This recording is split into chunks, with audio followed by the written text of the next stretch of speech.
Y vamos a empezar hoy entonces con algo un poco más sofisticado, que es todo lo que son las condiciones médicas preexistentes y la montaña. ¿Qué quiere decir esto? Es decir, que vamos a hablar de algunas enfermedades crónicas en donde miraremos qué tan factible, qué tan viable, ¿listo? Es ir a la montaña con ciertas condiciones. Miraremos cuáles realmente están totalmente contraindicadas en la montaña y cuáles tendremos que tener algunas consideraciones para, para ir a la montaña, ir a la altura. ¿Listo? No necesariamente una condición médica crónica prohíbe ir a la montaña. ¿Listo? Sea hipertensa no quiere decir que por su hipertensión arterial ya definitivamente queda vetada la montaña. ¿Listo? Sí hay que tener algunas recomendaciones específicas, como por ejemplo garantizar el uso de sus medicamentos para su enfermedad crónica. ¿Listo? Siempre tener unas dosis extra. Lo que sí es seguro es que hay algunos casos en los cuales no se recomienda subir a la altura. Y en estos casos estamos hablando de enfermedades crónicas que comprometen el suministro o el aporte de oxígeno. ¿Como cuáles? Enfermedad pulmonar obstructiva crónica, conocida como el EPOC, ¿cierto? La enfermedad intersticial, como el EPID, difusa, en especial todas estas enfermedades que estén generando hipertensión pulmonar. Está totalmente contraindicado subir a la altura porque va a complicar ese caso. ¿Listo? La apnea obstructiva del sueño, muy relacionado en algunos casos con la obesidad. ¿Listo? Y hablo de obesidad, obesidad importante, no una persona con sobrepeso, no una persona con una obesidad grado 1, sino con una persona con una obesidad de pronto mórbida que pueda producir estas apneas obstructivas del sueño. Realmente no se recomienda subir a la altura, y en especial las que estén relacionadas con hipertensión pulmonar. ¿Listo?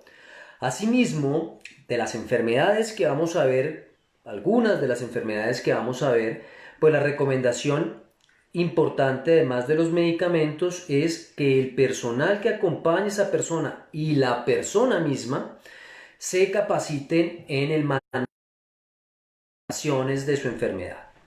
¿Qué enfermedades entonces tocaremos el día de hoy?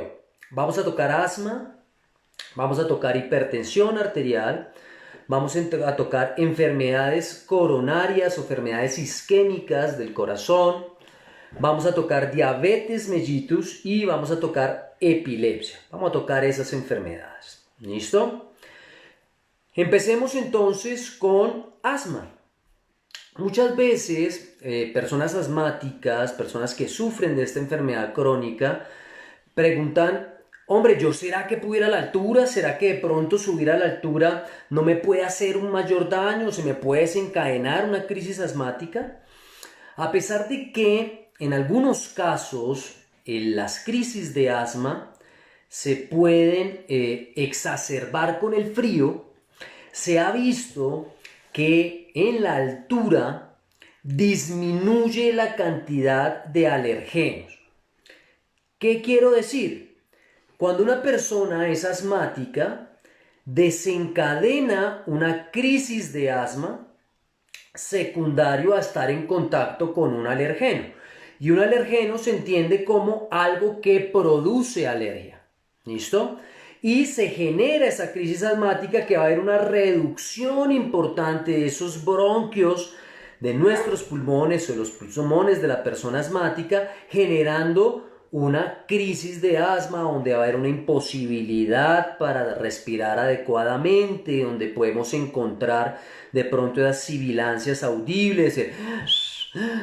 ¿Listo? Entonces, ¿qué se ha visto? Que a pesar de que el frío puede desencadenar algunas crisis asmáticas, se ha visto que la altura disminuye la cantidad de alergenos. Es decir, es probable que una persona con asma, al subir a la altura, tenga menos probabilidad de desencadenar una crisis asmática por la disminución de alergenos que se encuentran en la altura. ¿Listo?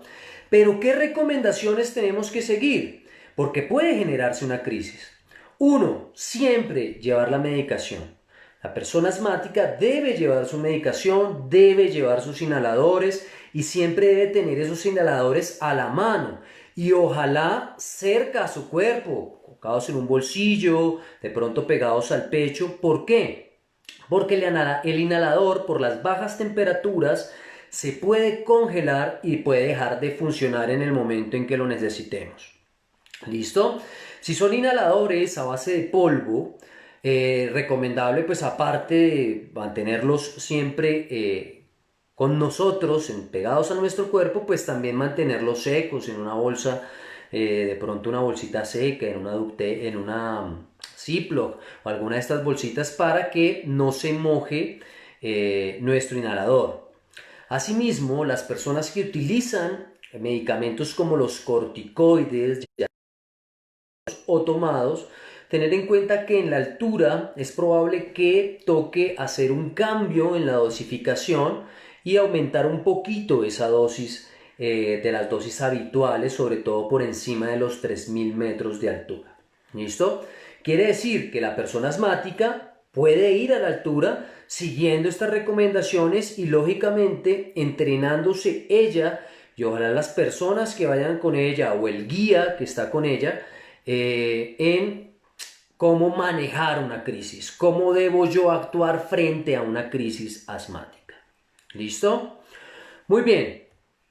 Otro tema, otra enfermedad crónica muy frecuente, muy habitual cuando vamos a la altura, sobre todo a las personas que son guías de campo, guías de Parque Los Nevados, del Cocuy, ¿listo? Es la hipertensión arterial. ¿Listo? Muchas personas sufren de ese aumento en la tensión de esos vasos sanguíneos con respecto a la sangre que transcurre en ellos y aumenta la tensión arterial.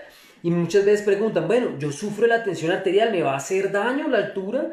¿Será que ir a la montaña me puede aumentar esa tensión arterial? ¿Puedo hacer una crisis hipertensiva? Y se ha visto que personas que realmente están controladas, que su tensión arterial se mantiene normal con la medicación, probablemente no tengan ningún inconveniente de ir a la montaña si podemos asegurar el uso continuo o el uso normal de sus medicamentos. ¿Listo? Siempre llevar la medicación, eso es algo clave, eso no puede faltar, pero sí hay que tener algunas consideraciones especiales con los pacientes hipertensos. Entonces, como condición general para todos, sobre todo para las personas que son guías que manejan grupos de personas, es siempre, siempre, antes de realizar cualquier actividad, y no hablamos, hombre, vamos a hacerlo horas antes, no, estamos hablando de días antes, con anticipación, siempre solicitar una ficha médica de cada persona que nos va a acompañar. ¿Por qué? Porque de esta forma podemos darnos cuenta a qué nos vamos a enfrentar.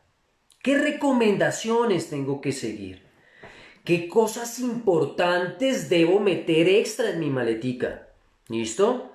¿Qué pasa si esta persona se le desencadena una crisis? ¿Cómo voy a actuar? ¿Es necesario que haga cosas antes? Entonces siempre no se les olvide mirar fichas médicas.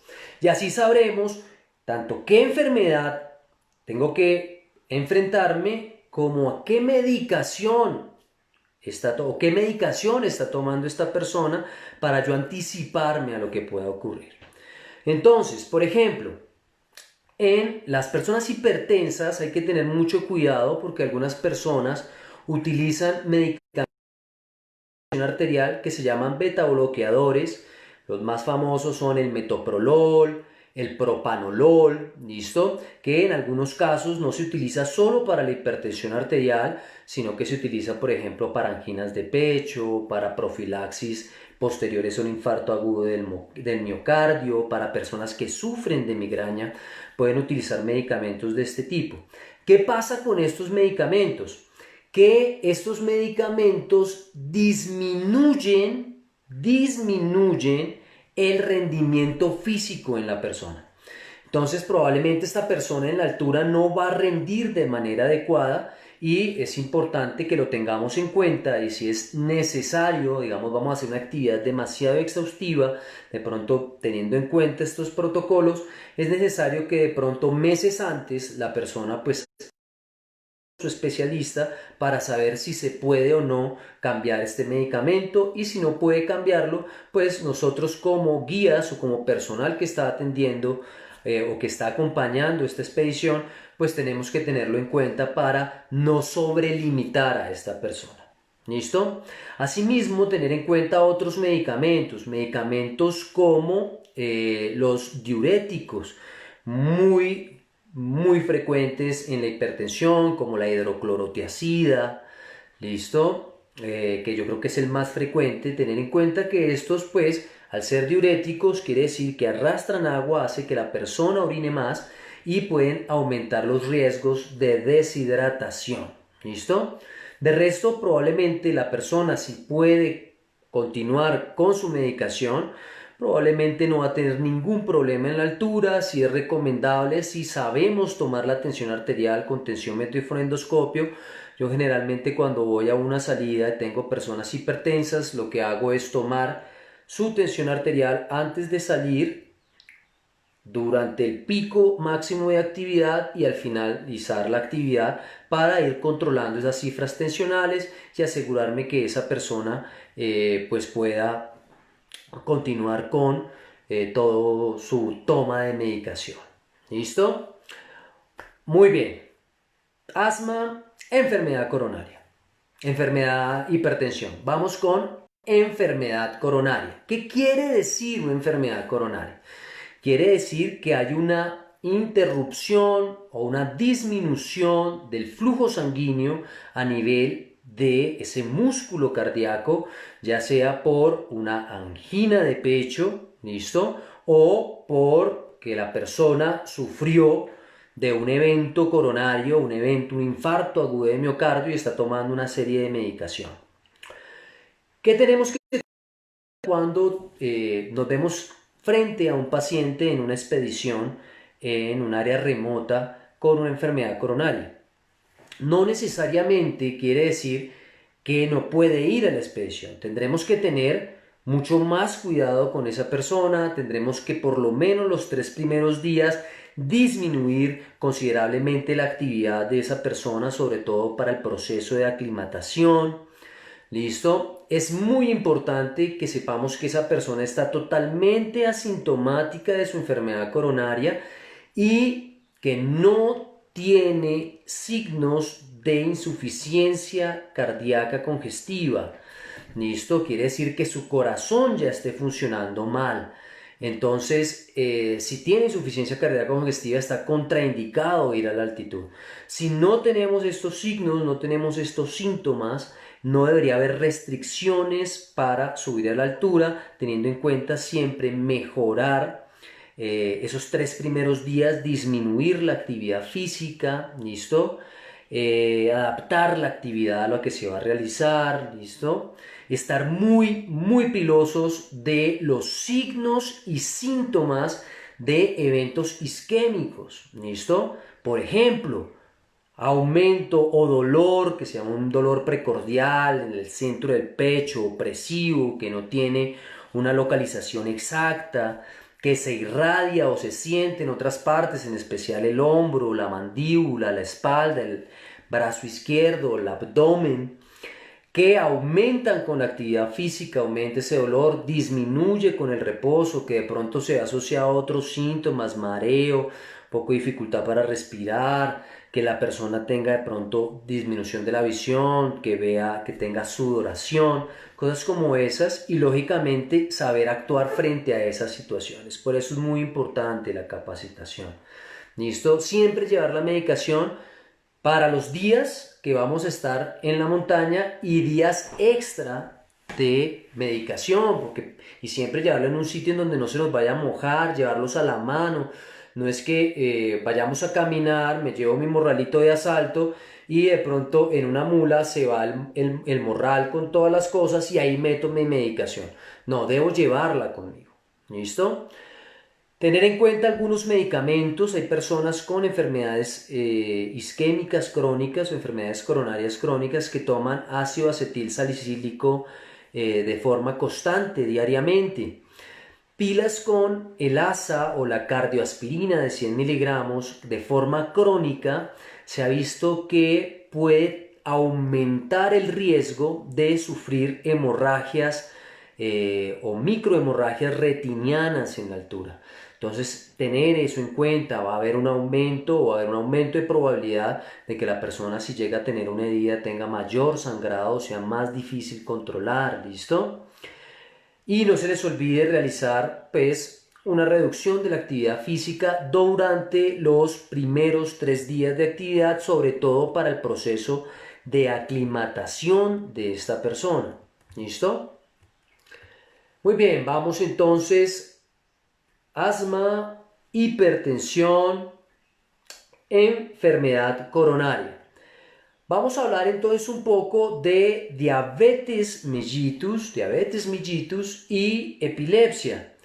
Diabetes mellitus, otra enfermedad que no es tan infrecuente que nos topemos en un grupo en el cual podría ir a la montaña, sobre todo como guías, ¿listo? De pronto un compañero de cordada puede sufrir de diabetes mellitus tipo 1, tipo 2. Recordemos que es entonces la diabetes mellitus. La diabetes se produce por una insuficiencia o una falta de insulina en nuestro cuerpo. ¿Listo? Puede ser cualquiera de estas dos. Quiere decir que nosotros comemos y lo que comemos se transforma en azúcar, un azúcar esencial que en nuestro cuerpo se conoce con el nombre de glucosa. Esa glucosa necesita algo para que la coja y la meta en la célula, para que la célula la aproveche y se nutra. Y esa hormona que ella necesita se conoce con el nombre de insulina. Desafortunadamente hay personas o que tienen una baja producción o una mala producción de insulina o no tienen esa producción de insulina, y lo que va a ocurrir es que no va a haber esa hormona que coge ese azúcar, esa glucosa de la sangre y la mete a la célula, y esa azúcar va a quedar rondando en nuestro torrente sanguíneo haciendo estragos a nivel de los diferentes. ¿Listo?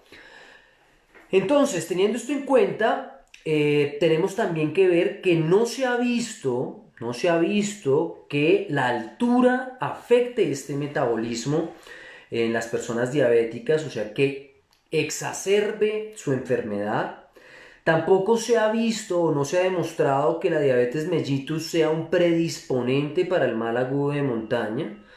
¿Listo? Pero sí se ha visto que tanto en la altura como en las áreas remotas, puede desencadenarse crisis de la diabetes, que ya pueden ser o por un aumento excesivo del azúcar en sangre, que se conocería como una hiperglicemia, o por una disminución de ese azúcar en sangre, que se conocería como una hipoglicemia, que es una de las complicaciones más graves de la diabetes. ¿Por qué? Sobre todo en esta última, porque aumenta la actividad física, hay un aumento de ese consumo de ese combustible que utilizamos, que es esa glucosa, y puede generar estas hipoglicemias. En las hiperglicemias se ve mucho porque la persona probablemente no tomó su medicación para el azúcar, no se aplicó su insulina para el azúcar, y esto puede generar estas hiperglicemias. Entonces es muy importante grupo que va a acompañar a estas personas o esta persona o como guía o como la persona que va como primer a un grupo, a una expedición en la altura, tenga muy claro cómo actuar frente a una hipo o a una hiperglicemia. ¿Listo? Asimismo, tener en cuenta que si la persona se aplica insulina, es muy importante que esa persona lleve la insulina consigo, calientita, porque la insulina se puede congelar y si se congela, no es bueno, malo. Insulina que se congela, malo. ¿Listo? Asimismo, tener en cuenta que los glucómetros, que son unos aparaticos que se utilizan para medir la cantidad de azúcar o de glucosa en sangre, por las bajas temperaturas secundarias a la altura, pueden fallar, pueden dar malas lecturas. ¿Listo? Entonces no nos confiemos de eso. Tenemos que estar es mucho más piloso de los signos y síntomas que se pueden llegar a presentar en estos pacientes. ¿Listo? Importantísimo tener en cuenta el horario de alimentación. Recuerden que la causa o el problema más frecuente con los diabéticos en las áreas remotas es la hipoglicemia. Entonces tenemos que ser muy estrictos con los horarios de alimentación, ser muy estrictos con la actividad física que se va a realizar, ¿listo? Para nosotros también poder controlar a estas personas diabéticas. Y lógicamente tenemos que pedir unas fichas médicas con anterioridad para saber a qué nos vamos a enfrentar. ¿Listo?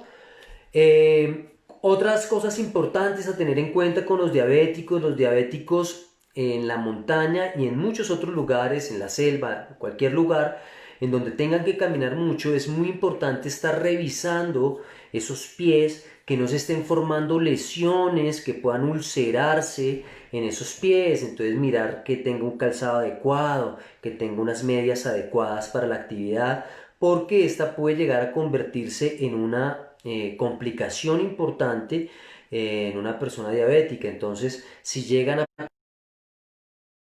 haber lesiones, tomarnos unos tiempos de descanso, manejar esas lesiones para evitar empeorar eh, todas estas circunstancias. ¿Listo?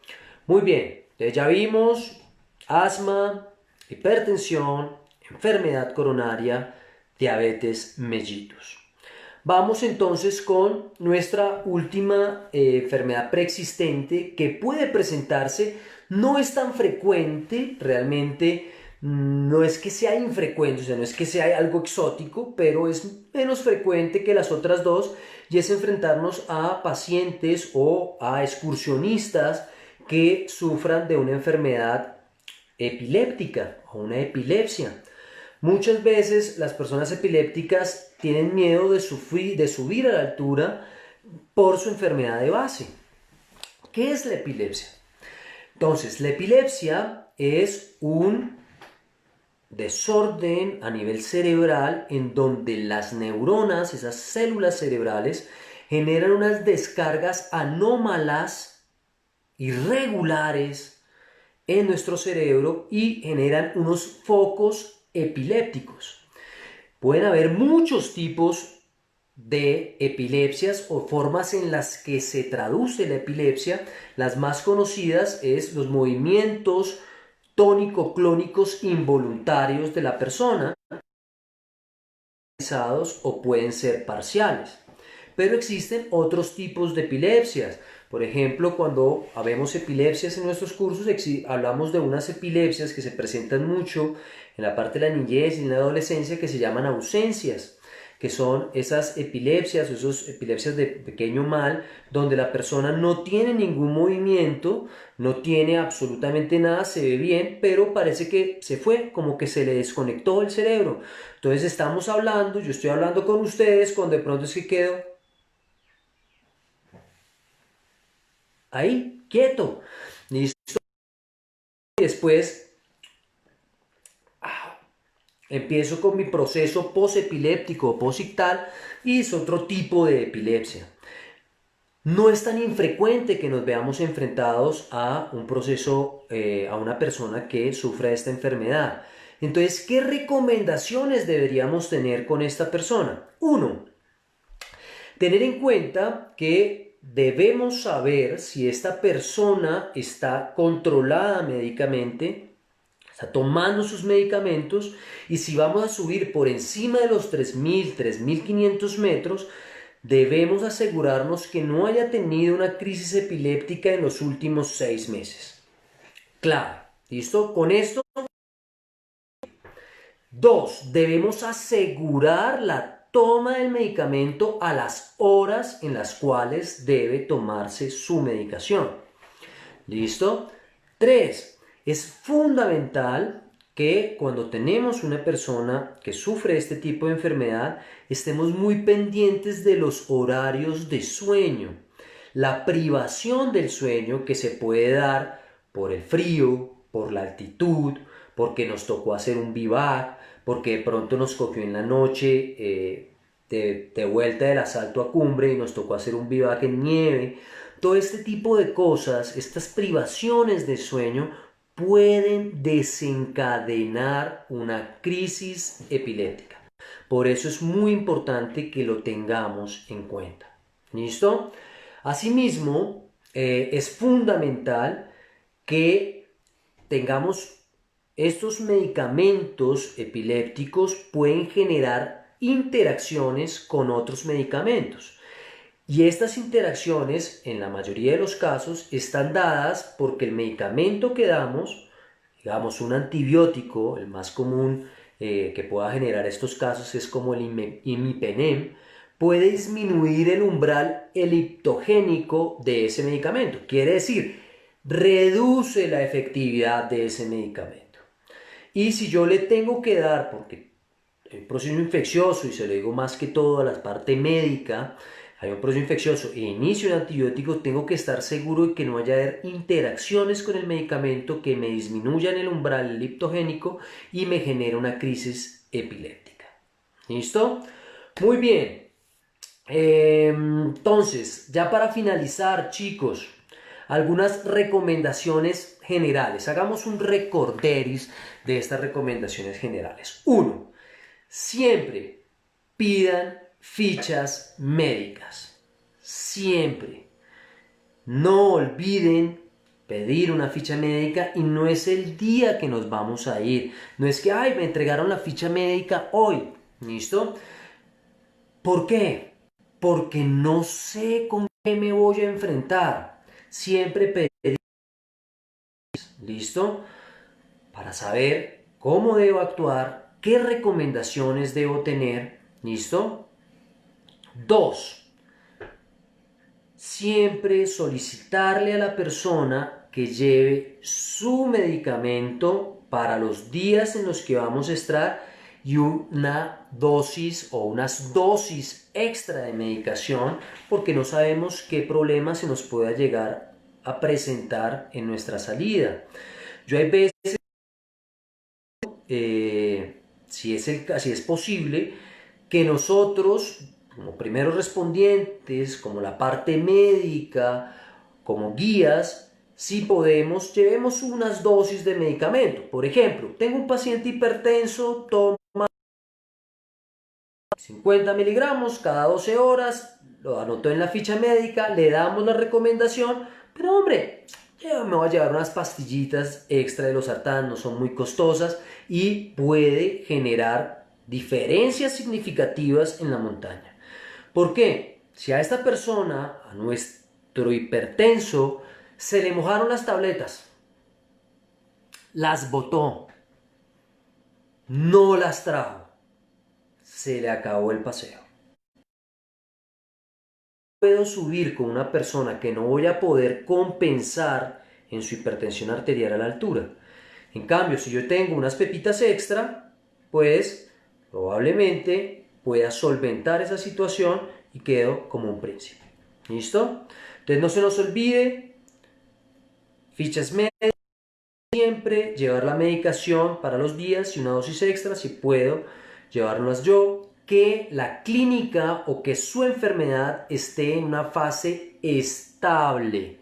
¿Listo? Por ejemplo, en el asma, si está en una fase estable a la cota o a la altura que está, perfecto. Si no está estable esa cota, pues imagínense si lo llevo a la altura. Entonces, que esté en su fase estable. ¿Listo? Que no haya exacerbación de síntomas. Recordemos en enfermedad coronaria que no esté asociado también a una insuficiencia cardíaca congestiva. ¿Listo? Tener en cuenta la diferencia horaria, porque yo puedo estar en mi país, pero de pronto me voy a hacer el Fitzroy, ¿listo? En la Patagonia.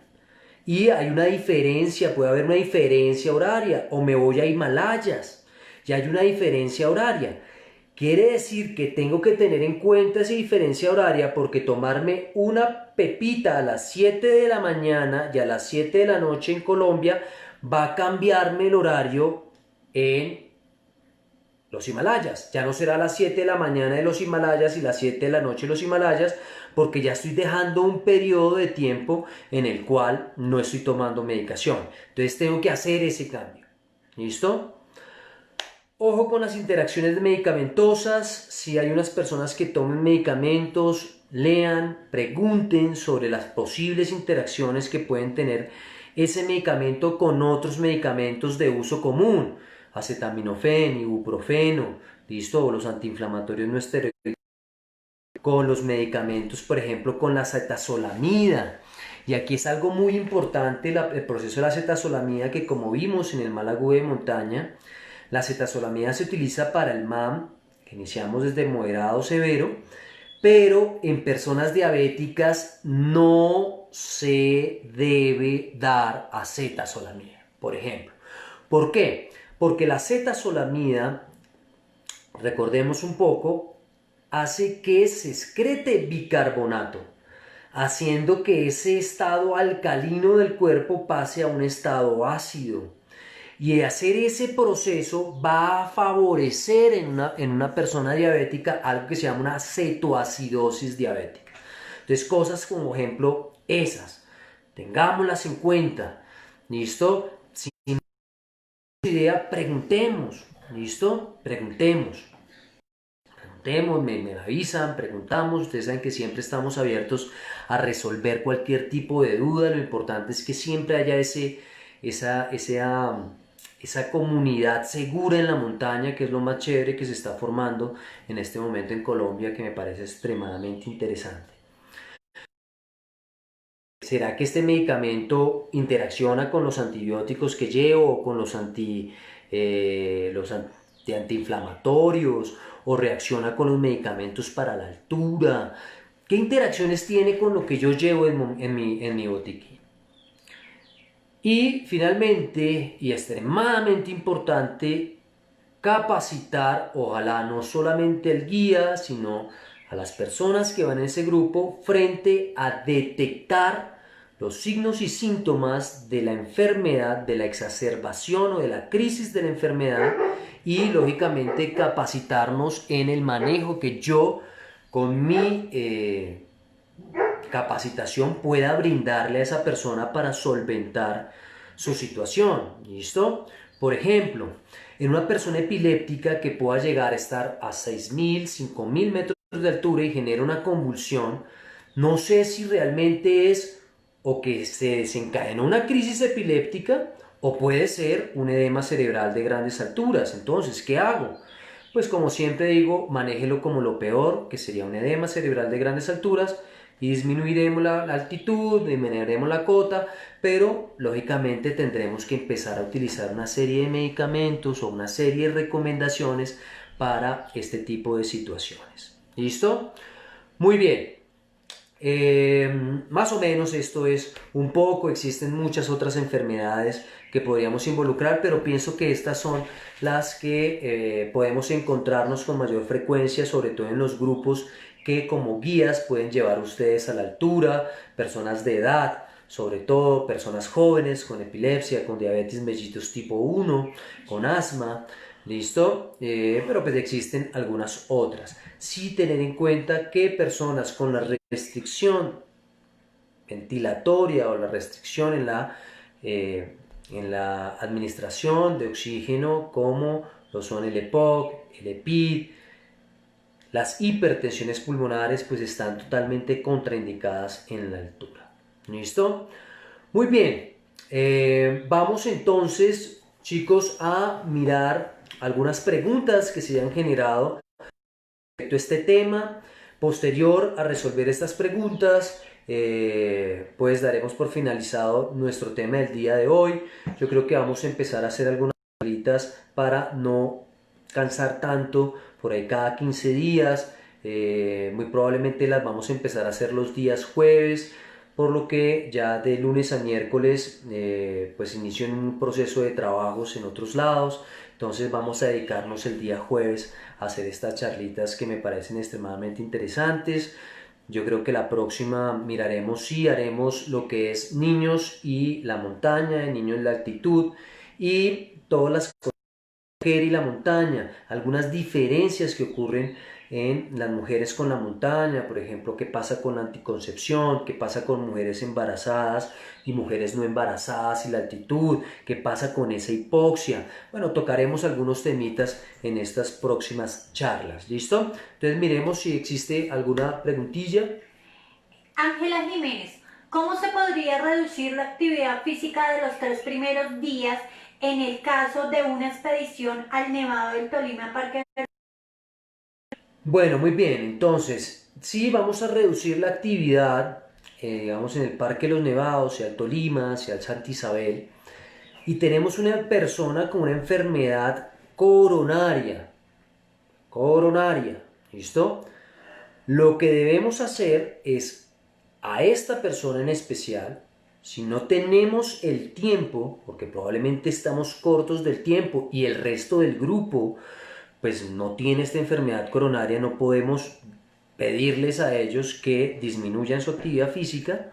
Lo que podríamos hacer es directamente con la persona explicarle la situación y la recomendación con ella.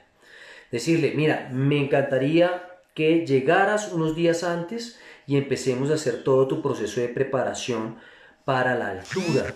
Vamos a hacer una actividad física más sencilla, vamos a empezar a hacer que tus pulmones funcionen mejor, que tu corazón se acostumbre, ¿listo? Para evitar que el resto del grupo pues sufra de esos percances que por una persona pues no sería justo que sufriera. ¿Listo? Oscar Moreno, si una persona toma regularmente ácido acetilsalicílico y en termales de cañón le empieza a sangrar la nariz, ¿qué debería hacer como guía? Muy bien. Pues miramos que el ácido acetilsalicílico, conocido como el ASA, la aspirineta, listo, que generalmente si es de uso crónico es de 100 miligramos, pues es un antiagregante plaquetario, lo hablamos en algunas otras charlas, que va a hacer disminución de que se formen esos coágulos para tapar los sangrados, puede hacer que produzca un poco más de sangrado. Si la persona no es hipertensa, ojo con esto, si no es hipertensa, sino de pronto es por una enfermedad coronaria que está tomando este ácido acetilsalicílico, la medida para el sangrado o para mirar o para parar el sangrado de la nariz es el recomendado siempre y es primero iniciamos con presión directa que se hace. Si ustedes se tocan acá la nariz van a encontrar una parte ósea que son esos huesos propios de la nariz y después van a encontrar una parte gelatinosa. Entonces oprimimos la nariz, hacemos presión, ¿listo? Y hacemos que la persona mire hacia abajo, hacia el piso, ¿listo? No hacemos lo que nos hacían cuando éramos pequeños, de que mirábamos hacia arriba y que la palmadita acá, ¿listo? Y que le ponían a uno alcoholcito, bueno, todas esas cosas, no. ¿Por qué? Porque si hacemos eso, lo que va a pasar es que el sangrado se va a ir hacia mi cavidad posterior y va a ir hacia mi tracto gástrico, llegando al estómago y puede producir algo de vómito. Entonces siempre oprimimos, mirada hacia el frente. Si el sangrado, más o menos en unos 10 minutos, no cede con esta maniobra, pues ya tendríamos que hacer algo que se llama un taponamiento anterior, que es colocar una serie de gasas ahí a nivel para que disminuya el sangrado. Si el sangrado no cede, sospecharíamos que la persona tiene un sangrado nasal posterior. Si no es personal médico, la recomendación es evacúe. ¿Listo? Pero dado estos pasos, si en estos pasos no paramos el sangrado, evacuamos porque probablemente el sangrado pueda continuar. ¿Listo? Daniel Martínez, ¿por qué se forman esas heridas en los pies de los diabéticos? Recordemos que, como les decía, los diabéticos, cuando esa sangre está llena de ese azúcar, de esa glucosa, ese azúcar, el azúcar es mala, daña tejidos, daña nervios, daña venas, riñones, daña corazones, daña hígados, daña muchas cosas en nuestro cuerpo. Y las personas diabéticas, cuando hacen esas úlceras, va a ser más difícil que esas lesiones sanen. Se pueden infectar, mucho más probable que se infecten, ¿listo? Y se compliquen. Por eso la importancia de estar revisando esos piecitos. ¿Listo?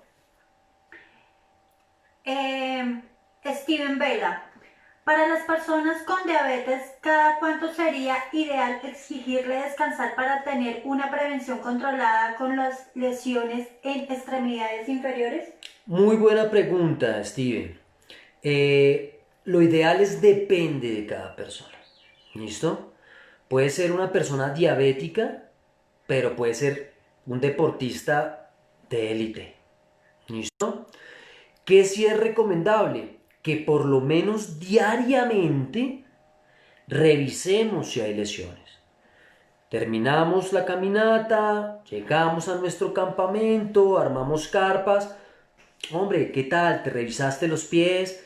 Ven, miremos a ver qué tal están esos pies, quitemos ese calzado, quitemos esas medias, ¿listo? Pero no quiere decir que cada 5, cada 2 horas, cada 10 minutos estemos revisando, porque para la persona también va a ser molesto y para nosotros también. Cada día revisaremos esos piecitos y los descansos de actividad dependerán de cada persona, de su estado físico. Muchas gracias, chicos, nos vemos en la próxima. No se les olvide, acá siempre estaremos para ustedes. Gracias.